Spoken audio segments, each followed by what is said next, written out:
Hey, what's up? Welcome to the Metal Emporium. Today I'm going to show you some compilation albums from my collection. I like finding the compilation albums that focus on the underground metal bands and stuff that you haven't heard before, and you might discover something you'd never heard of before. Some of the albums feature bands that would have members that would go on to be in bigger and better bands later on. So the first one I'm going to show you tonight is LA's hottest unsigned rock bands. This is an album that came out in 1983 on Black House Records, and it features the bands Ragdoll, Little Tokyo, Tarsha, and Kid Rocker. Pretty good stuff from these guys, but none of them that I know of went on to do anything else or have members that went on to do anything really big. But there is one band featured on here, Rough Cut. Rough Cut was from California, and they ended up signing with Warner Brothers Records in the mid '80s. Put out two really good records. They actually had a lot of success in Japan. Lead singer was Paul Shortino, great singer, bluesy hard rock voice. He would go on to sing for Quiet Riot after they fired Kevin DuBrow. Paul was on the Quiet Riot 4 album, or the self-titled Quiet Riot album. But this band was actually, Rough Cut was managed by Wendy Dio. So Ronnie James Dio actually produced the two demo tracks that are on this album. And so this lineup here features Dave Alford on drums, who continued with the band, Joey Christo on bass, Paul Shortino, of course, on vocals. They have a keyboard player. I don't remember them having a keyboard player later on when they were signed to Warner Brothers, but the keyboards on here are handled by Claude Steele, who is better known as Claude Schnell. He would join Dio a year or two later and end up being Dio's touring keyboardist from then on for quite a while. The lead guitar player on this particular recording is Jake Williams. Now, Jake would find fame as Jakey Lee with Ozzy Osbourne a year or so later. So this is a really cool one just for the fact that Jakey Lee is on the Rough Cut recordings. Next one I want to show you is called 97 Underground. Now this album was a compilation from a radio station in Baltimore, Maryland, and they really promoted the local hard rock metal bands. They had a great club there at the time called Hammerjacks, so everybody played there. It was just a great club. And this one actually features the band Wrathchild, who I'm a pretty big fan of. I got to see them quite a few times back in the late 80s. Good thrash, heavy metal band. And they would go on to sign with Atlantic Records in the late 80s and did a couple of records with them before breaking up. Or actually, they changed their name to Souls at Zero and kept going. But drummer Shannon Larkin has found fame with Godsmack. He's been a drummer for Godsmack for quite a while now. This also features Snidely Crunch, Mystic Force. Mystic Force, a great progressive, just power metal type band. I did see them once. Shockwave. We have Scarlet Angel, Chappelle's, Mona Lisa. And another notable band here is Child's Play. Child's Play was very popular in that area, and they would sign with Chrysalis Records in the late 80s and release their debut album, Rat Race. And they ended up breaking up, of course, like so many bands did. But they've reformed in recent years, and I saw them recently open for Kix on Kix's farewell performance. So 97 Underground, another cool one. Now, here's one that I really like. I've had this one for a while. I had it on CD actually before I even owned it on album. L'Amour Rocks. Now, L'Amour was in Brooklyn, New York. It's a club in Brooklyn, New York. Just very popular, legendary club. I've had friends that went there and told me stories about all the cool shows that they saw there. Everybody played there. Even bands that were on like major labels were coming through, bigger bands. But they had, had a big thrash scene there, and they had a lot of the glam rock stuff as well.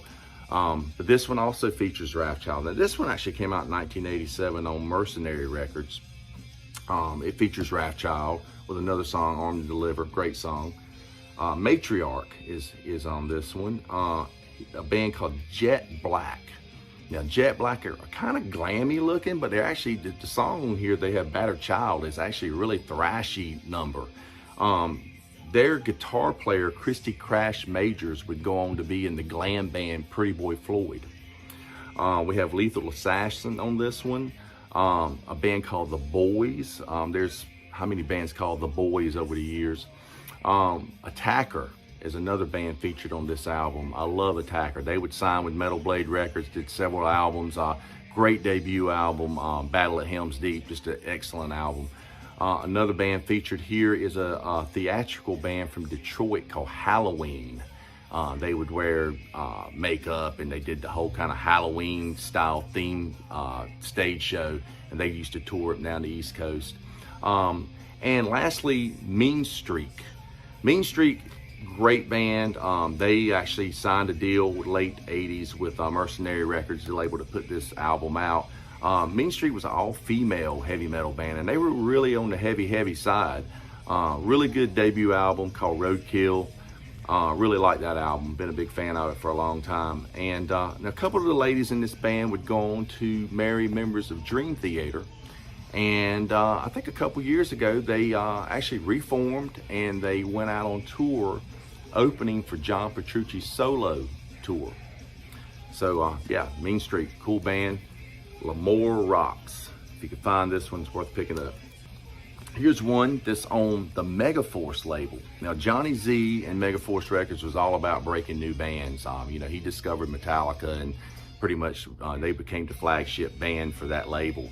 Now, this one features 4 bands that really weren't well known except for one of them. You've got a couple of tracks by each. You've got Tortured Dog, you've got The Beast, Sneak Attack, and Hades.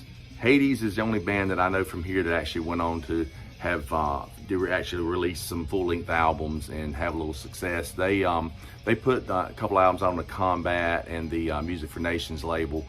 Great band. Dan Lorenzo, guitar player, was in Hades. I think he's still active. He has a band called Patriarchs in Black, and he's still active today. And they may do some Hades shows every now and then, not sure. This next one, released in 1984, New York Metal. This was actually on Rock City Records. And a lot of cool bands on this. Check that album cover out. So you've got this S&M chick with some metalhead dude in a diaper. Strange. But this one features Warhead, Cities. Cities actually went on to put a great album, Annihilation Absolute, on Metal Blade Records a few years later.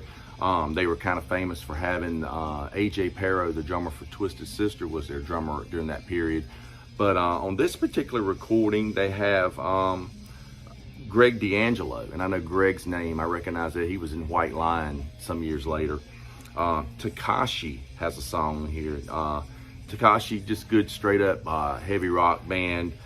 Their lead singer, Danny Stanton, he would go on to be an agent in the business, and he has managed bands like Dee Snider, and he's been the agent for bands like Angel and Wasp. A lot of the 80s bands during the late 90s, early 2000 periods worked with his company, Collier Entertainment.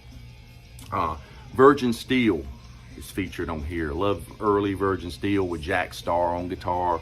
A couple of good tracks from them on this one. You have Teaser, Black Lace. I remember that name, Black Lace. They were on Mausoleum. Cool female fronted hard rock band. Great song called Damn Cheetah on here, really cool. You got Death Slayer, Frigid Bitch, and probably most famous band on this particular comp is Overkill, and there's a demo version of the song Feel the Fire from their debut album. The classic Feel the Fire, Taking Over lineup, and just a really cool one if you can find it, New York Metal. Like I said, cool demos and stuff you don't find on some of the albums. Now, kind of a company album that came out a couple of years later on the same label, Rock City Records. This was actually distributed through Green World Productions. This one is called LA Steel, so you're going across the country to the LA scene for this one. And you got a kind of a similar crazy album cover. You got this axe chainsaw, wielding metalhead with going up against a damsel in distress here. And if you look at the photo on the back, she gets her revenge. But yeah, this is a cool one as well. It's a lot of the bands from the LA scene. Savage Grace, a lot of bands on here that you've probably heard of on this one. Like I said, Savage Grace, Bitch, Sear Thungold, another cool band that I really dig. Stainless Steel, Pandemonium, they were on Metal Blade. Ruthless, Panther is featured on here. Panther has a young Jeff Scott Soto on lead vocals, and you know, Jeff would go on to be in Yngwie Malmsteen's band and just bigger and better things. He even fronted Journey for a little while, but this is his early recordings with the band Panther, and they would release an album as well. Also featured, I noticed on this one, is a band called Stormtrooper, and they have in their ranks the guitar player is Mick Sweeta, who would later be in King Cobra and Bullet Boys. This one, we're going out to the Seattle, well, the Washington area, state of Washington, that is. This is on Ground Zero Records, and it's 1984. It's got just all these bands that were from that area. So you got to think, before the whole grunge scene in Seattle, there was actually some balls out heavy metal was very popular there. So this one features Lipstick, Open Fire, Kodakan, Overlord. I think there's a band called Overlord in every state. Rottweiler, I did recognize that name. I know Ronnie from Metal Church played with that band for a little while. And a band called Strike is on here that features Ken Mary on drums. And Ken was a very popular drummer in that scene. He actually played in Fifth Angel. He'd go on to be in TKO from that same area. But he also would go on to be in Alice Cooper's band and Chastain and so many great bands. Great drummer, Ken Mary. He's on one of his old bands, Strike. We have Mace on here, cool crossover band. I think I used to have a cassette by them at one point. Couple ones that stand out on here. Metal Church is on this comp. It's they got a song called Death Wish. It's not on any of their albums. And so this is the early days of Metal Church, but it is the classic Metal Church lineup from the first album. Also featured on here is a band called Sato, S-A-T-O, and they have a song called Leather Warrior. And what stands out about this band is their bass player was Mike Starr, the late Mike Starr from Alice in Chains. He went on to be in the band Alice in Chains. Another cool band of note is the Bondage Boys, and it's kind of a punky metal type band, but their lead singer is listed as Von Hammer. Now, he would find fame later on going out to LA. He under the name Tammy Down, and he was in the band Faster Pussycat as a lead singer. Another cool one to look into. And staying in that same area, we have there's a bunch of bands on this one from Washington State and from Oregon, and this is called Pacific Metal Project. And a lot of cool bands on this one. Most notably Hair Apparent. I remember them. They did an album on Metal Blade Records. Cool prog metal band. Most notably, we have the band Myth on here. Now, Myth is famous for being Jeff Tate from Queensryche's first band, or one of his first bands. And this particular recording was done after Jeff had left and joined Queensryche. But there still is a Queensryche connection to this particular track. The guitarist in the band at this point was Kelly Gray, and Kelly would go on to work with Queensryche in the later years. He was their touring guitarist and did some production work for them as well. But yeah, you got Manchild, Ransom, Phase, Arson, X-Center, DC LaCroix. I recognize that name too. I actually had a tape by DC LaCroix, I think back in the day. It was a female-fronted hard rock band. So that's gonna do it for this episode, guys. Please subscribe to our channel and come back and see us for more content. We're gonna go through some more albums later on. We're gonna do some more compilation albums. And so definitely come back and see us again here at the Metal Emporium.